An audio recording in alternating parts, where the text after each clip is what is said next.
This was the best meal we had last year, and it came from a restaurant that was barely a few months old.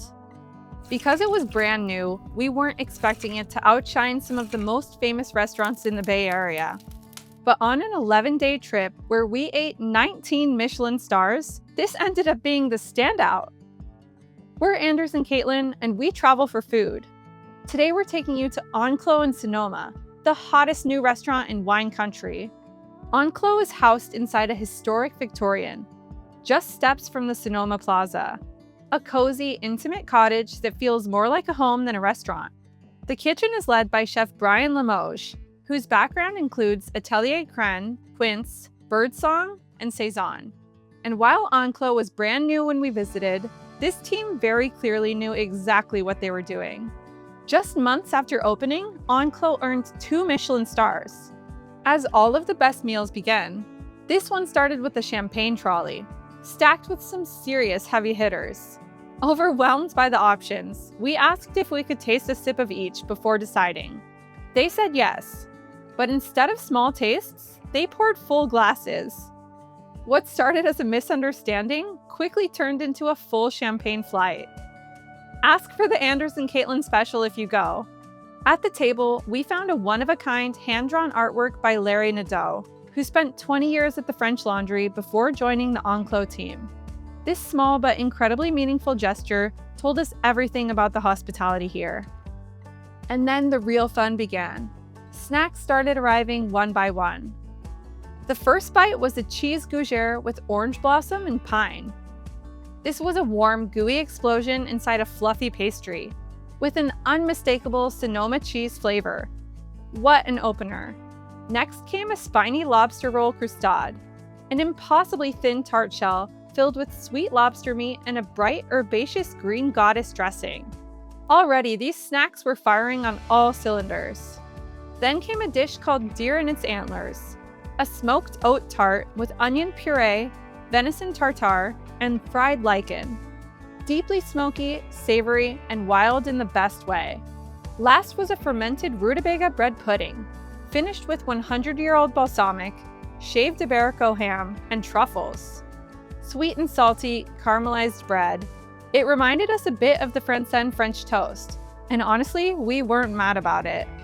At this point, we were just looking at each other like, what is happening? These weren't just great snacks, they were world-class, 3-star bites. Some of the best we've had anywhere in the world. And this was only the beginning. The first course celebrated spring in Sonoma, a vibrant mix of greens, snap peas, and kiwi, finished with a caramelized onion tuile and olive oil from their farm. It was creamy and fresh with bright green flavors. It tasted like spring on a plate.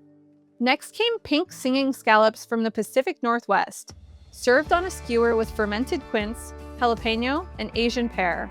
Underneath was a bright citrus punch infused with shiso and elderflower. The whole dish was incredibly fresh and aromatic, like a burst of grapefruit and herbs, with just enough bitterness to keep it sharp and refreshing. Light, playful, and beautifully balanced, this felt like a perfect continuation of the menu's early, fresh momentum. For the following course, raw pieces of Pacific amberjack were artfully arranged along the side of the bowl, layered with fermented daikon and green strawberries, with a pool of pluot consommé waiting underneath. The dish was insanely fresh and juicy, with bright stone fruit notes and a strawberry lemonade punch. The consommé added just the right balance of sweetness and acidity, perfectly complementing the clean, delicate fish. Then came the bread. A soft, fluffy mini loaf made from ancient corn grown on their farm, dried and milled before being blended into a brioche. It was served with a fermented seaweed butter, shaped like delicate ribbons of seaweed. The butter melted into the warm bread, adding just the right amount of oceanic salinity. This was easily one of the best bread courses we had all year. Next, fermented white asparagus velouté was poured over a silky steamed custard topped with celery root and caviar. It tasted like a chawanmushi meets New England clam chowder. This is where we really started to feel Enclos developing its own voice. The next dish was one of the best we ate all year.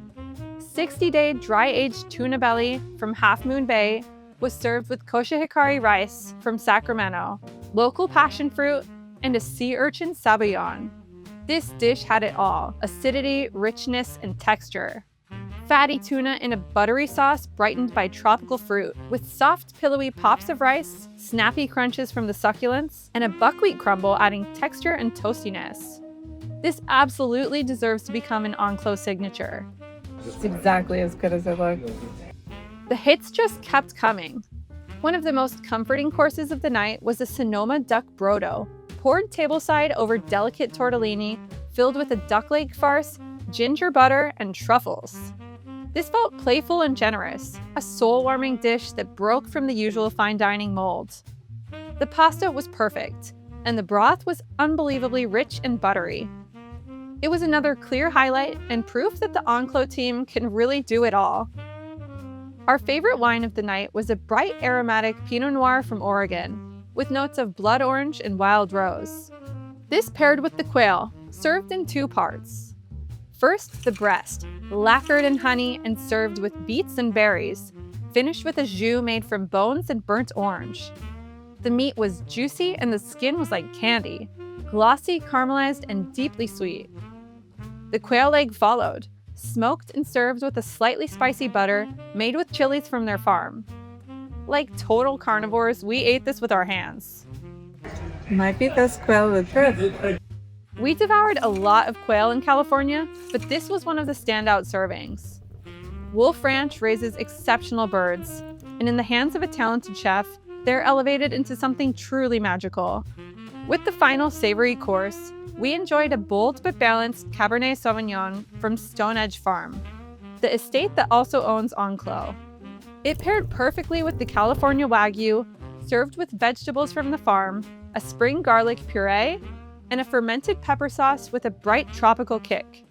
The meat was beautifully cooked, and the condiments were fresh and vibrant. It came with a small sidecar of bresaola charcuterie, marinated in port wine, and finished with pink peppercorn oil. At this point, it really hit us just how good this meal was. Dish after dish, nothing had missed, and it was hard to believe we were eating at a restaurant that had only been open for a few months. We moved into sweets with a refreshing palate cleanser: garden sorrel ice cream with macroot lime meringue and pomegranate leaves. It was light, bright, and herbal, a perfect reset after the savory courses. The main dessert celebrated potato, a caramelized potato mousse paired with malted chocolate ganache, chocolate crumble, and cacao nibs. It was a perfectly balanced sweet and salty dessert, with incredible flavors and textures.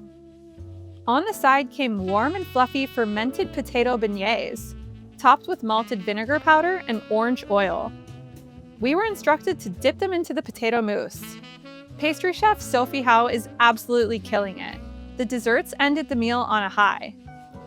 Our meal at Enclos was absolutely incredible from start to finish. There were no flaws. It just kept getting better with every course. On a trip where we ate at 9 fine dining restaurants with a total of 19 Michelin stars, this was the meal that stood out, outshining some of the most famous restaurants in Northern California.